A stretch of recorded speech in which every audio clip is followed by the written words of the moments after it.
There are still people today that go out into the world and do acts of kindness because they love people. Jesus directed his disciples to feed his sheep and tend to his young lambs. That means teach young people and lead and tend to the mature believers and care for the needs of those less fortunate. I've kept silent on this issue, but for months, personally, I've been volunteering in the streets with homeless people, listening to their issues, praying with them, sharing my testimony, and just loving them, which has created issues for individuals that are not delivered. But when a light shines in the darkness, there's a shift. And when the praise music carries where it never did before, and truth is spoken, the enemy gets stirred up. Hypocrites are exposed, fake agendas are revealed, and those who aren't delivered, even if they're confessing Christians, they start to manifest, and narcissistic behavior is spotlighted, and the blame shifting begins. Foul language starts spewing from them, and then the manipulation of divine responsibility becomes evident. The control tactics to remove the move of God, which comes in the form of indignant comments, such as, "Why are you doing this to yourself? You're doing too much.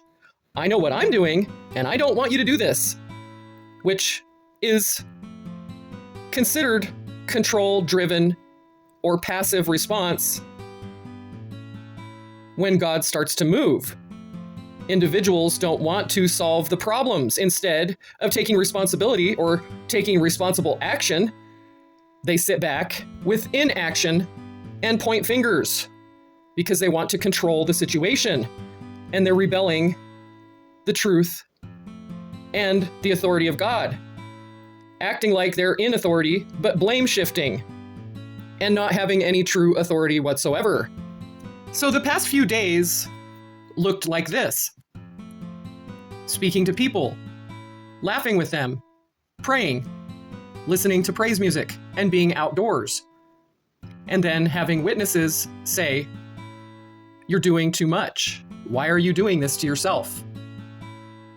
There's nothing left for anyone else to do.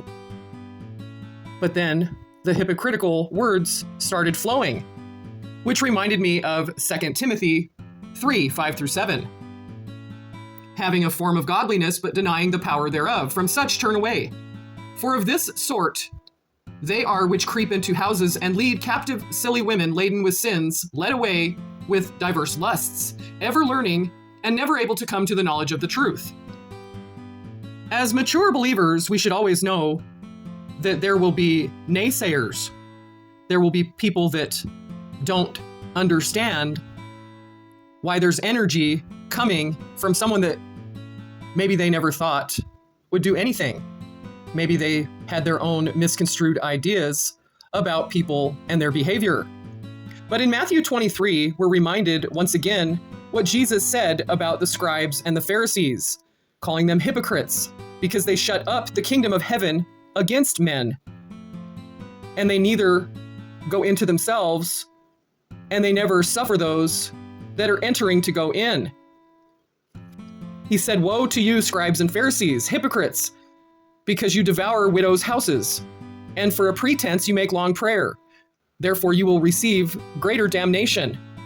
Woe unto you, scribes and Pharisees, hypocrites, because you compass the sea and the land to make one proselyte, and when he is made, you make him twofold more the child of hell than yourselves.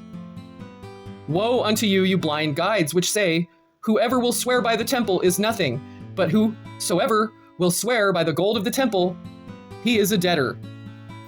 We're reminded that Jesus dealt with people that were double-minded. They spoke as if they knew the law, and they spoke with authority, but they raised themselves above everyone else, and no one could reach where they were. Everyone felt left out. But Jesus sat down with the poor. He prayed with those that were lonely.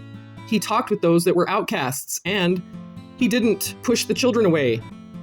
And he actually tended to the needs of others.